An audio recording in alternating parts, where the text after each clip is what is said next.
नमस्कार बंधुरा आमी अनिंदिता। आमी आज के काठेर उनोने माटिर हाड़ीते बानाबो चम्पारण चिकेन और बा एटाके हांडी चिकेनও बोलते पारो। तो किभाबे बानाচ্ছি जानते होले किन्तु भिडियोटा स्किप ना करे शेष पर्यन्त देखते থেকো। खूब सहजे হয়ে যায় আর অসাধারণ স্বাদ হয়। প্রথমে আমি একটা মশলা বানিয়ে নেব। সেই জন্য আমি এখানে নিয়ে নিয়েছি গোলমরিচ, ধনে, গোটা ধনে আর লবঙ্গ, দারচিনি আর নিয়েছি মৌরি আর এলাচ আর গোটা জিরে আর জয়িত্রী। এগুলো আমি একটু কড়াইয়ের মধ্যে বেশ ভালো করে নাড়াচাড়া করে নেব। আর এর মধ্যে দিয়ে দেব আমি কটা শুকনো লঙ্কা। সমস্ত কিছু দিয়েই আমি এটাকে নাড়বো। বেশ 1-1.5 মিনিট মতো কম আঁচে নেড়ে নেব। দেখো আমার নাড়া হয়ে গিয়েছে।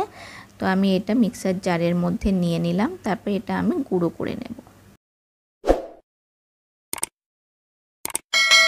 এখানে আমি 1 কেজি মাংস খুব ভালোভাবে ধুয়ে নিয়েছি।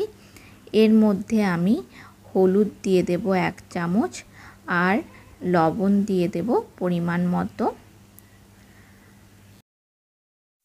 1 চামচ জিরে গুঁড়ো দিয়ে দিলাম। তারপর দিয়ে দেব যে মশলাটা আমি গুঁড়ো করলাম সেই মশলাটা, সম্পূর্ণ মশলাটাই আমি এর মধ্যে দিয়ে দেব। আর মশলাটা একদম মিহি পুরো করবে না, একটু যাতে গোটা গোটা থাকে সেরকম রাখবে। তো আমি এখানে কড়াইয়ের মধ্যে তেল দিয়ে দিলাম। তেলটা খুব ভালোভাবে গরম হওয়ার পর আমি এখানে দিয়ে দেব গোটা গরম মশলা, যেমন দারচিনি, লং আর এলাচ। এই গরম মশলার গন্ধটা খুব ভালোভাবে বেরোনো পর্যন্ত আমি এটা নাড়তে থাকবো। তো গন্ধটা খুব সুন্দর বেরিয়ে গিয়েছে। আমি এবার গ্যাসটা অফ করে দিয়েছি। এখানে আমি নিয়ে নিয়েছি কটা কাঁচা লঙ্কা, রসুন আর আদা।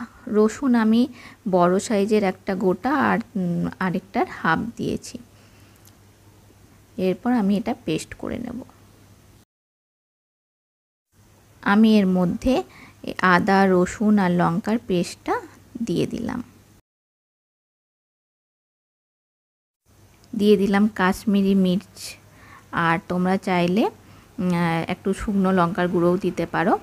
আর দিয়ে দিলাম সামান্য চিনি। আর যে তেলটা গরম করেছিলাম সেই তেলটার বেশিরভাগটা দিয়ে দিলাম, অল্প একটু তেল রাখলাম, ওটা পরে কাজে লাগবে। আর আমি এখানে 3টে তেজপাতা ছিঁড়ে এর মধ্যে দিয়ে দিলাম। আরও 5টা কাঁচা লঙ্কা এর মধ্যে দিলাম। তোমরা তোমাদের যেমন ঝাল খাও সেরকম পরিমাণে দেবে। আর এখানে আমি একটা বড় সাইজের টমেটো কুচি করে দিয়ে দিলাম। আর দিয়ে দেব 400 মতো পেঁয়াজ কুচি।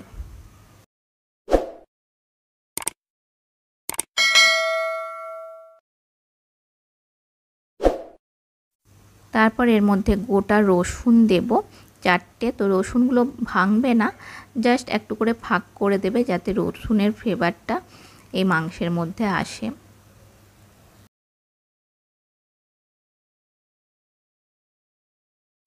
এরপর খুব ভালো করে আমি এটা মিশিয়ে নেব। তোমরা চাইলে টক দইও দিতে পারো, তো আমি টক দই ইউজ করিনি। এরপর কড়াইয়ে যে অল্প তেলটা ছিল সেটা দেখো আমি এই মাটির হাঁড়িটার মধ্যে দিয়ে দেব।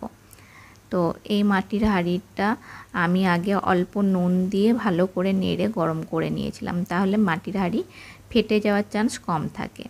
আর এইভাবে এই তেলটা মাটির হাঁড়িতে পুরো বুলিয়ে দিলে মাংসটা তলায় লেগে যাবে না, সেই কারণে এটা দিলাম। এরপর আমি মাংসটা এর মধ্যে দিয়ে দেব। দেখো এর মধ্যে আমি মাংসটা দিয়ে দিয়েছি। কোনো রকম আমি জল ইউজ করব না। এই পেঁয়াজ আর মাংসের থেকে যা জল বেরোবে তাতেই এটা ভালোভাবে সিদ্ধ হয়ে যাবে। আমি এই কাঠের উনুনের মধ্যে মাংসটা বসিয়ে দিয়েছি। তো খুব কম আঁচে কিন্তু মাংসটা রান্না করতে হবে। খুব বেশি আঁচ দিলে কিন্তু পুড়ে যাবে মাংসটা, আর খুব একটা ভালো হবে না।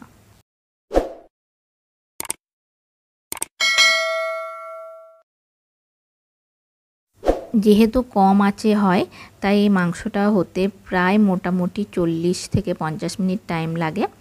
তো দেখো মাংসের থেকে কেমন জল বেরিয়ে গিয়েছে। এটা আবারও আমি ঢাকা দিয়ে আরও বেশ কিছুক্ষণ এই রকম কম আঁচেই আমি হতে দেব। আমার চ্যানেলটা যারা সাবস্ক্রাইব করেছো তাদেরকে অসংখ্য ধন্যবাদ জানাই। আর এখনও যারা আমার চ্যানেলটা সাবস্ক্রাইব করনি তারা নিচে থাকা সাবস্ক্রাইব বাটনটা অন করে দিও আর পাশে থাকা বেল আইকনটা অল করে দিও। তাহলে আমি যখনই নতুন নতুন ভিডিও বা রেসিপি আপলোড করব তোমরা সাথে সাথে তার নোটিফিকেশন পেয়ে যাবে। দেখো মাংসটা রেডি হয়ে গিয়েছে। তো আমি এটা উনুনের থেকে নামিয়ে নিয়েছি। দেখো কি সুন্দর, মানে হালকা হালকা রসও আছে, যে একদম শুকনো হয়ে গেছে তা না, আর খুব সুন্দরভাবে সিদ্ধ হয়েছে।